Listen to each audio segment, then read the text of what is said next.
ओम शांति। मुरली तारीख 4/10/2023। मीठे बच्चे, निश्चय करो कि हम आत्मा है, ये हमारा शरीर है। इसमें साक्षात्कार की कोई बात नहीं। आत्मा का साक्षात्कार भी हो तो समझ नहीं सकेंगे। प्रश्न: बाप की किस श्रीमत पर चलने से गर्भजेल के सजाओं से छूट सकते हैं? उत्तर: बाप की श्रीमत बच्चे नष्टनुमा बनो, एक बाप दूसरा न कोई। तुम सिर्फ मुझे याद करो और कोई भी पाप कर्म न करो तो गर्भ जेल की सजाओं से छूट जाएंगे। या तुम जन्म जन्मांतर जेल बर्ड बनते आए, अब बाप आए हैं उन सजाओं से बचाने। सतयुग में गर्भ जेल होता नहीं है। ओम शांति। रूहानी बाप रूहानी बच्चों को समझाते हैं आत्मा क्या है और उनका बाप परमात्मा कौन है।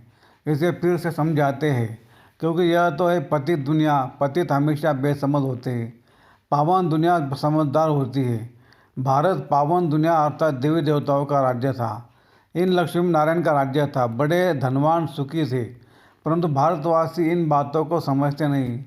बाप परमपिता अथवा रास्ता को ही नहीं जानते। मनुष्य जान सकते, जानवर तो नहीं जानेंगे ना। याद भी करते हैं परमपिता परमात्मा, वह पारलौकिक फादर है। आत्मा याद करती अपने परमपिता परमात्मा को।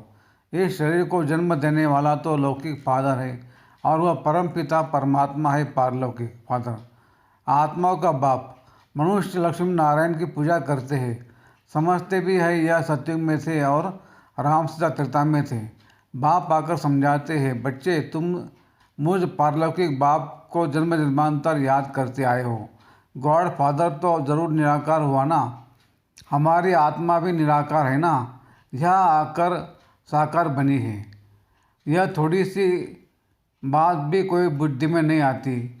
वह तुम्हारा बेहद का बाप रचयिता है। तुम पुकारते, तुम माता पिता, आपके हम बनते हैं तो हम स्वर्ग के मालिक बनते हैं, फिर आपको भूलने से नरक के मालिक बन जाते हैं। अभी वह बाप इन द्वारा बैठ समझाते हैं, मैं रचयिता हूँ, यह मेरी रचना है, जिसका राज तुमको समझाता हूँ। ये भी समझ जाते हैं। आत्मा को किसी ने भी देखा नहीं है, फिर क्यों कहते हैं अहम आत्मा? यह तो समझते हैं ना, हम आत्मा एक शरीर छोड़ दूसरा लेती हूँ। महान आत्मा पुण्य आत्मा कहते हैं ना। निश्चय करते हम आत्मा है, ये हमारा शरीर है। शरीर विनाशी है, आत्मा विनाशी है। उस परमपिता परमात्मा के संतान है। कितनी सहज बात है, परंतु अच्छे बुद्धिमान समझ नहीं सकते। माया ने बुद्धि को ताला लगा दिया है। तुमको अपनी आत्मा का ही साक्षात्कार नहीं होता है। आत्मा ही अनेक जन्म लेती है ना, हर जन्म में बाप बदलता जाता है। तुम अपने को आत्मा निश्चय क्यों नहीं करते हो? कहते आत्मा का साक्षात्कार हो। अरे इतने जन्म कोई को बोला था क्या कि आत्मा का साक्षात्कार हो? कोई कोई को आत्मा का साक्षात्कार होता भी है, परंतु समझ नहीं सकते। बाप को तुम जानते नहीं। वेद के बाप बिगर आत्माओं को परमात्मा का साक्षात्कार कभी नहीं करा सकती। कोई करा नहीं सकता। कहते हैं भगवान तो बाप हुआ ना। तुमको दो बाप है, एक तो है विनाशी शरीर को जन्म देने वाला विनाशी बाप, दूसरा है अविनाशी आत्माओं का अविनाशी बाप। तुम गाते हो तुम माता पिता, उनको याद करते हो तो जरूर वो आया होगा ना। जगत अम्बा और जगत पिता बैठे राजयोग सीख रहे हैं।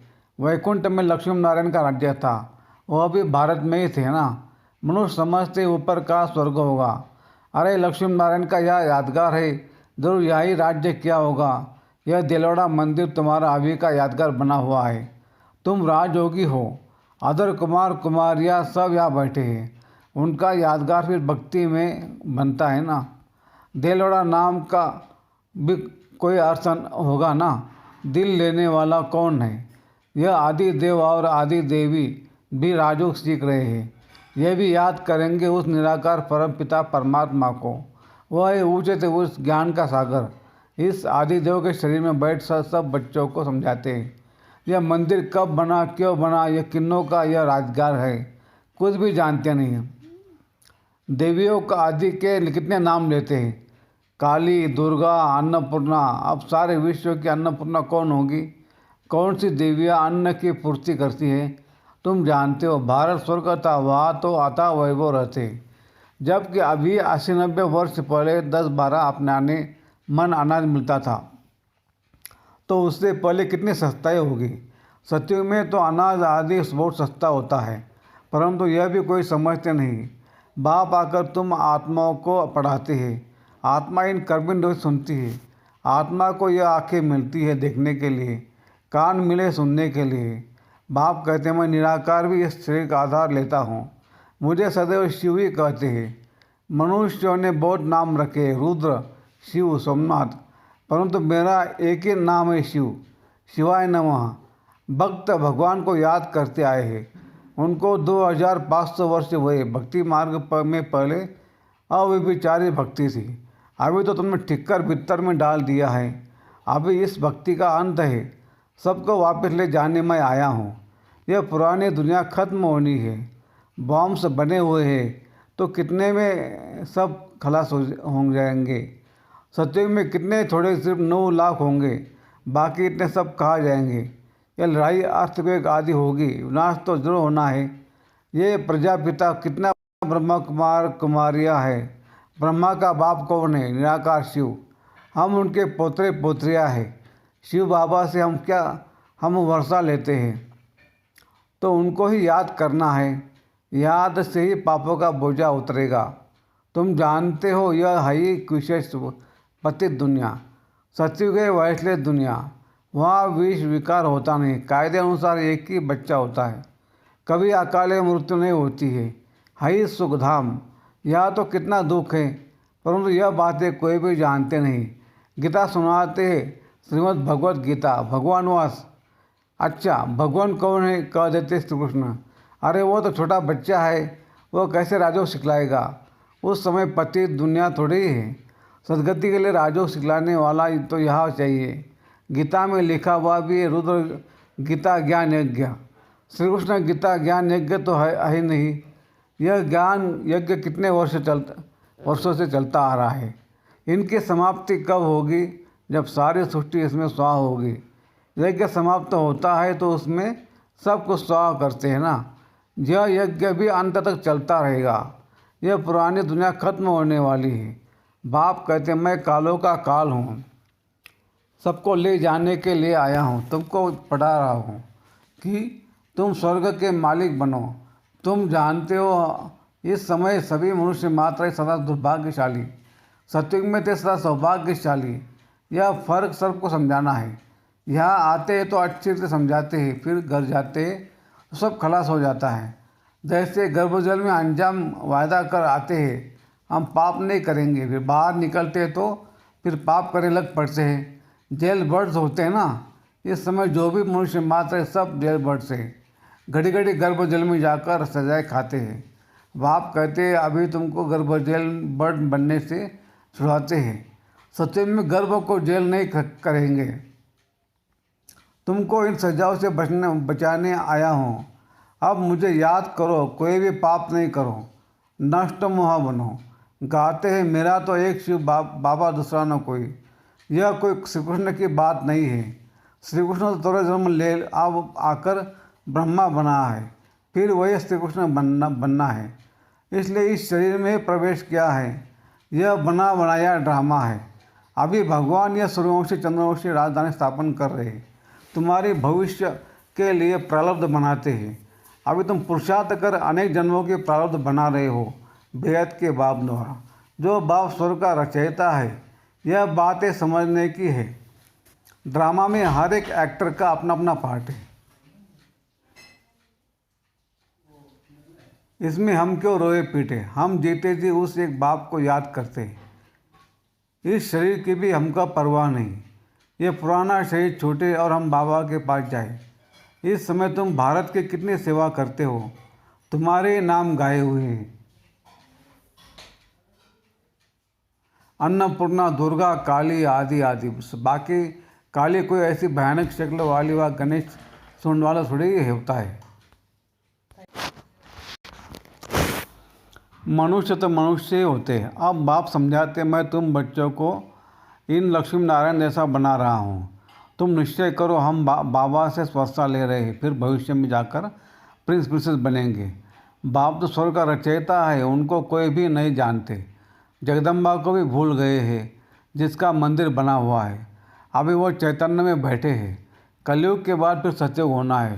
विनाश के लिए मनुष्य पूछते हैं, अरे पहले तुम पढ़कर होशियार तो हो जाओ। महाभारत लड़ाई तो बराबर हुई थी, जिसके बाद ही स्वर्ग के द्वार खुले थे। तो अब इन माताओं द्वारा स्वर्ग के द्वार खुल रहे हैं। वंदे मातरम गाते हैं ना, पावन की वंदना की जाती है। माताएं दो प्रकार की, एक है जिस्मानी सोशल वर्कर, दूसरे रूहानी सोशल वर्कर। तुम्हारी है यह रूहानी यात्रा। तुम जानते हो हम यह शरीर छोड़ वापस जाने वाले हैं। भगवान वास मनमना भो, मुझ अपने बाप को याद करो। श्री कृष्ण बच्चा तो ऐसा नहीं कहेंगे ना, उनको तो अपना बाप है। मनमना भो का अर्थ कोई भी नहीं जानते। यह तो बाप कहते मुझे याद करो तो विकर्म विनाश होंगे और उड़ने के पंख मिल जाएंगे। अभी तुम पत्थर बुद्धि से पारस बुद्धि बनते हो। रास्ता बाप तो सबका एक ही है। आदि देव और आदि देवी के मंदिर भी है। तुम उनके बच्चे यहाँ राजयोग सीख रहे हो। यहाँ ही तुमने तपस्या की थी। तुम्हारा यादगार सामने खड़ा है। लक्ष्मी नारायण आदि को राजे कैसे मिली, उनका यह मंदिर है। तुम हो राज ऋषि। राज्य प्राप्त करने वहाँ भारत का फिर से राज्य भाग्य पाने के लिए तुम पुरुषार्थ कर रहे हो। तुम भारत में स्वर्ग राज्य स्थापन करते हो। अपने तन मन धन से सेवा करके बाप के श्रीमत द्वारा तुम पतित रावण राज्य से सबको लिबरेट करते हो। बाप है लिबरेटर, दुख हरता सुख करता। तुम्हारे दुख हरने के लिए पुरानी दुनिया का विनाश कराते, तुमको दुश्मन पर विजय पहनाते हैं, तो तुम मायाजित जगतजित बनेंगे। तुम कल्प कल्प राज्य लेते हो और फिर गवाते हो। यह रुद्र शिव का ज्ञान यज्ञ, जिससे यह विनाश ज्वाला निकली है, वह सब विनाश हो जाएंगे और तुम सदा सुखी बन जाएंगे। दुख शुरू होता है द्वापर से। बाप कहते मैं आकर नरकवासियों को स्वर्गवासी बनाता हूँ। कलयुग है वैश्यालय, सतयुग है शिवालय। तुम बेहद के बाप से स्वर्ग के मालिक बनते हो, तो यह खुशी का पारा चढ़ना चाहिए ना। अच्छा, मीठे मीठे सिगलदे बच्चों प्रति माता पिता बाप दादा का याद प्यार और गुड मॉर्निंग। रूहानी बाप की रूहानी बच्चों को नमस्ते। हम रूहानी बच्चों की रूहानी बाप दादा को याद प्यार गुड मॉर्निंग और नमस्ते। धारणा के लिए मुख्य सार: 1. जीते जी बाप को याद कर वर्षे का अधिकार लेना है, किसी भी बात की परवाह नहीं करनी है। 2. श्रीमत पर अपने तन मन धन से भारत को स्वर्ग बनाने की सेवा करनी है और सबको रावण से लिबरेट होने की युक्ति बतानी है। वरदान: योग ज्वाला द्वारा विश्व के कीचड़े को भस्म करने वाले विश्व परिवर्तक भव। योग ज्वाला अर्थात श्रेष्ठ संकल्पों की शक्ति और लगन की अग्नि द्वारा ही अपवित्रता रूपी कीचड़े को भस्म कर सकते हो। जैसे देवियों के यादगार में दिखाते कि ज्वाला से आसुरी शक्तियों को खत्म कर दिया।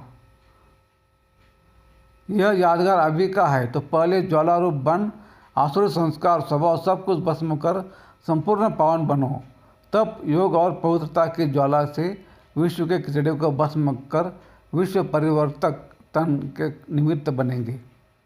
स्लोगन: आज्ञाकारी वह है जो मनमत परमत से मुक्त रह, सदा श्रीमत पर चलता रहे। अच्छा, ओम शांति शांति शांति। शुक्रिया बाबा, शुक्रिया आपका, लाख लाख शुक्रिया। Thank you.